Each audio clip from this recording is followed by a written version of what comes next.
Hello students, तो कैसे हैं आप सभी। उम्मीद करता हूं कि आप सभी ठीक होंगे और जो मैंने आपको शेड्यूल दे रखा है सीटेट का, उसके अकॉर्डिंग आप पढ़ भी रहे होंगे और रिवीजन भी कर रहे होंगे।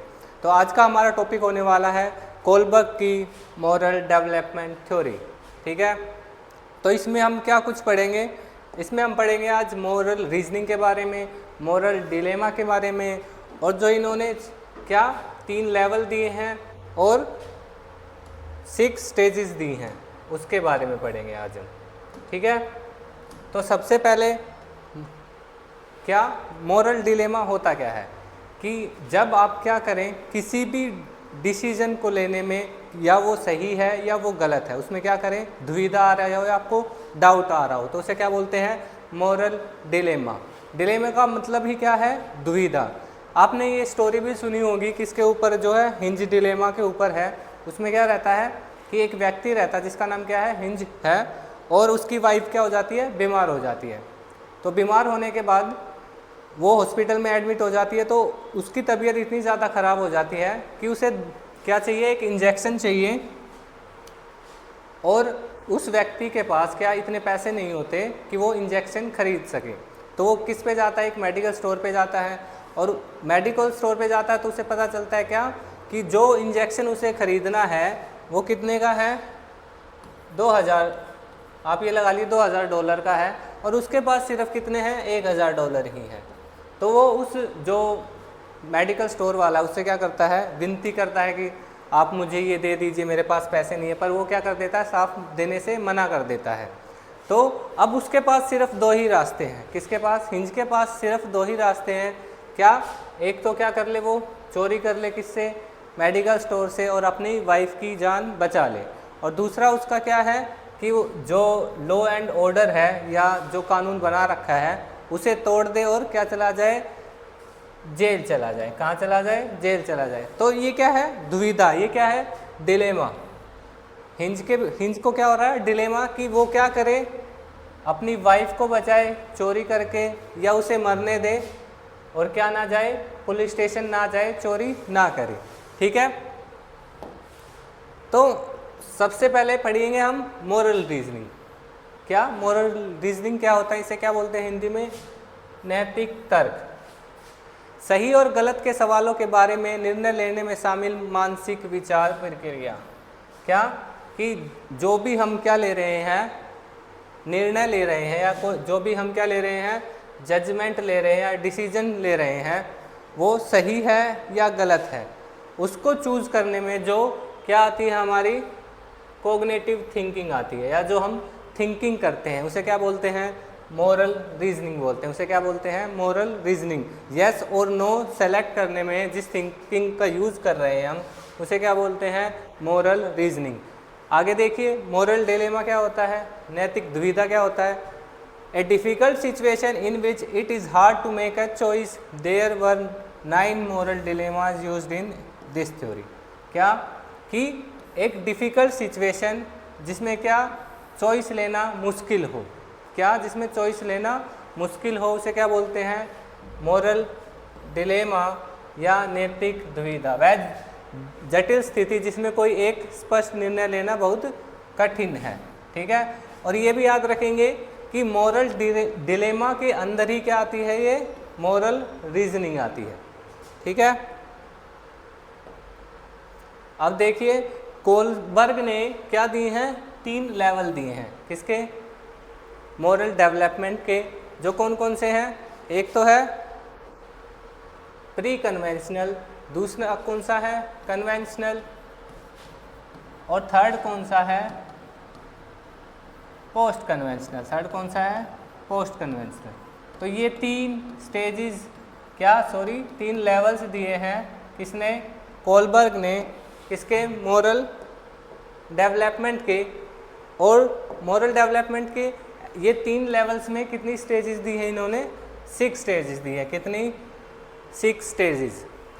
Stages follow a universal invariant sequence across all culture. क्या बताया है कि ये जो थ्योरी दी गई है या स्टेजेस बनाई गई है, ये क्या सभी संस्कृतियों में काम करती है। ठीक है, the study was experimentally based on boys only. और ये जो स्टडी की गई है ये किस पे की गई है? सिर्फ मेल्स पे की गई है, सिर्फ बॉयज़ पे की गई है। इसमें इस डेवलपमेंट थ्योरी में इसका यूज़ नहीं किया गया है, गर्ल्स या फीमेल्स का यूज़ नहीं किया गया है। तो आइए सबसे पहले हम पढ़ते हैं कौन सी थ्योरी? Pre conventional. क्या? Pre conventional. तो सबसे पहले कौन सी होती है? Pre conventional. तो प्री कन्वेंशनल होता क्या है? इसमें क्या होता है कि बच्चे को ये पता ही नहीं है क्या सही है क्या गलत है। जो सोसाइटी ने बता दिया या जो फैमिली ने बता दिया, जो रूल या सोसाइटी ने बता दिए या फैमिली ने बता दिए, वो उसके अकॉर्डिंग क्या है? ठीक है। मतलब वो किस पे डिपेंडेंट है? सोसाइटी पे डिपेंडेंट है या फैमिली पे डिपेंडेंट है। तो इसमें देखिए पहली स्टेज कौन सी आएगी? सबसे पहली स्टेज कौन सी आती है इसमें? Punishment and obedience orientation. ठीक है, तो इसमें क्या है जानेंगे। The child strictly follows rule to avoid punishment. इसमें क्या करता है बच्चा कि पनिशमेंट से बचने के लिए क्या करता है? वो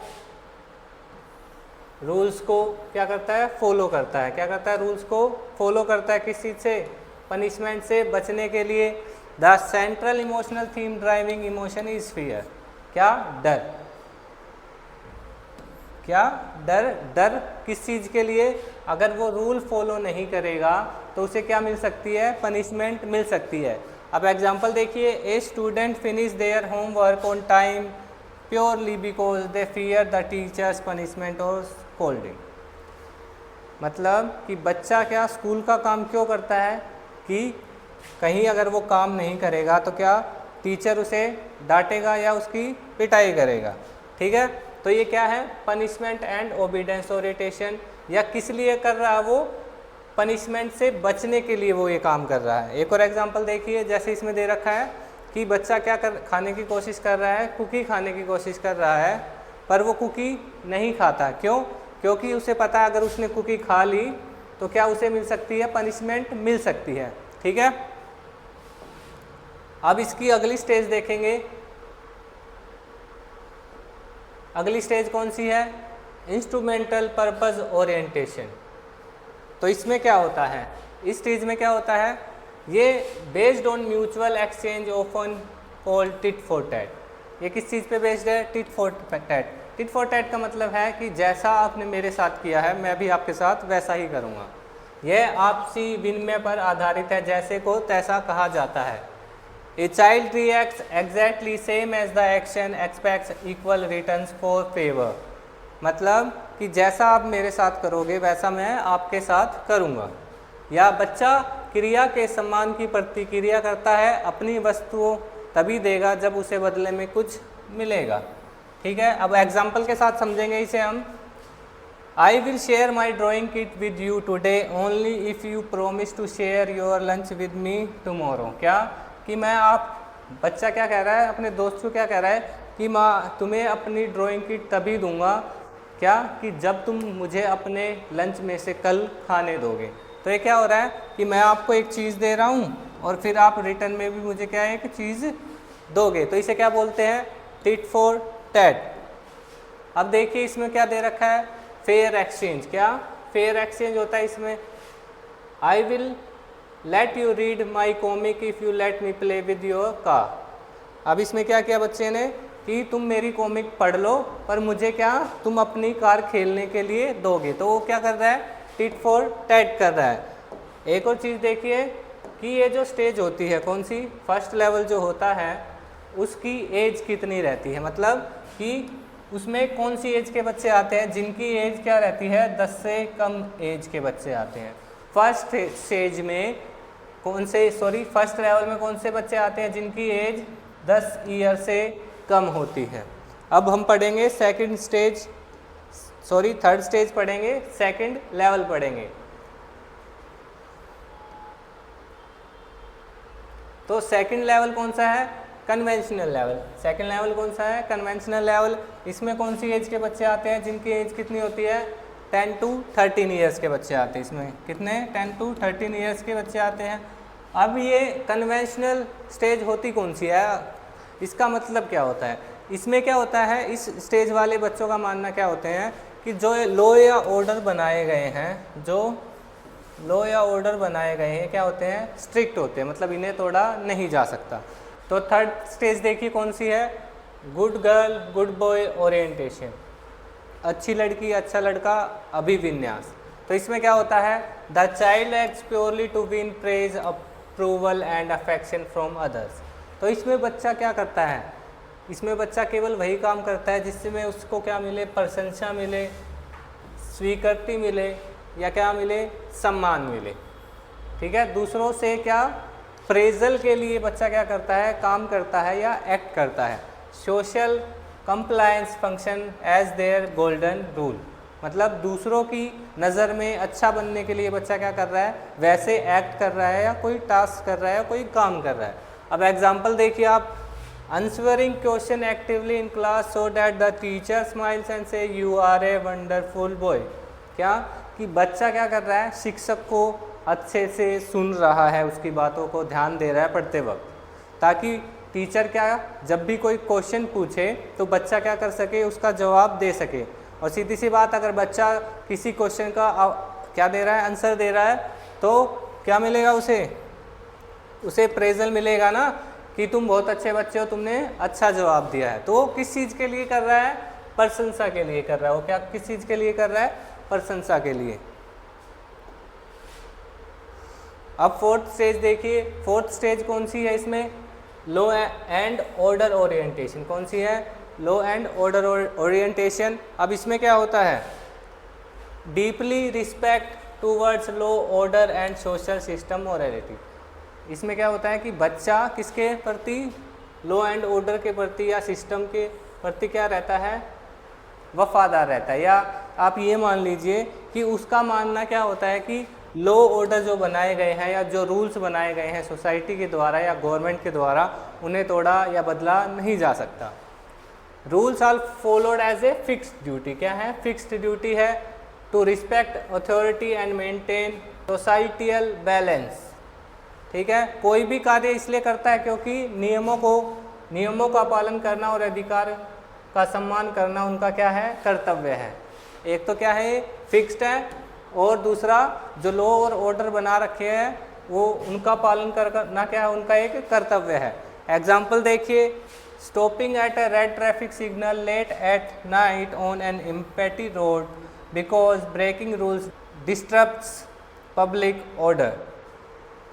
अब क्या है, इसमें एग्जाम्पल क्या दे रखा है कि बच्चा क्या है या कोई भी बच्चा क्या है, किस पे खड़ा है, ट्रैफिक सिग्नल पे खड़ा है, और ट्रैफिक क्या है, ट्रैफिक सिग्नल कैसा है, रेड है, पर क्या है, कोई भी आसपास कोई नहीं, क्या नहीं है, ट्रैफिक पुलिस वाला नहीं है, कोई भी गाड़ी नहीं है, और लेकिन बच्चा फिर भी क्या कर रहा है, उस रूल को फॉलो कर रहा है कि ग्रीन लाइट होगी तभी क्या वो गाड़ी चलाएगा। तो वो कौन सा हो गया, लॉ एंड ऑर्डर ओरिएंटेशन, मतलब जो लॉ बनाए गए हैं उन्हें मानना उसका क्या है, कर्तव्य है। अब थर्ड स्टेज आ गई है, थर्ड लेवल आ गया है। तो थर्ड लेवल में फिफ्थ स्टेज कौन सी है, सोशल कॉन्ट्रैक्ट ओरिएंटेशन। कौन सी है, social contract orientation. Rules are reevaluated and compared with individual rights. नियमों का पुनः मूल्यांकन करते हैं और उनकी तुलना व्यक्तिगत अधिकारों से करते हैं। अब इसमें क्या होता है, इसमें क्या माना जाता है कि जो लॉ और रूल्स बनाए गए हैं, जो लॉ और रूल्स बनाए गए हैं वो क्या हो सकते हैं, चेंज हो सकते हैं। ठीक है, यदि कोई नियम बहुमत के कल्याण या मानव अधिकारों की रक्षा नहीं करता तो उसे क्या किया जा सकता है, बदला जा सकता है। क्या किया जा सकता है, बदला जा सकता है।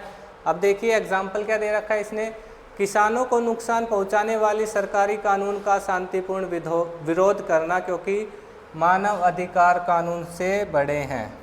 क्या कि जो कानून बनाए गए हैं या किसानों को जो कानून नुकसान पहुंचा रहे हैं उनका क्या हम विरोध कर सकते हैं, क्योंकि मानव अधिकार कानून क्या है, बड़े हैं। मानव के जो अधिकार हैं वो बड़े हैं, किसके, सरकार के कानून से। किसके, सरकार के कानून से।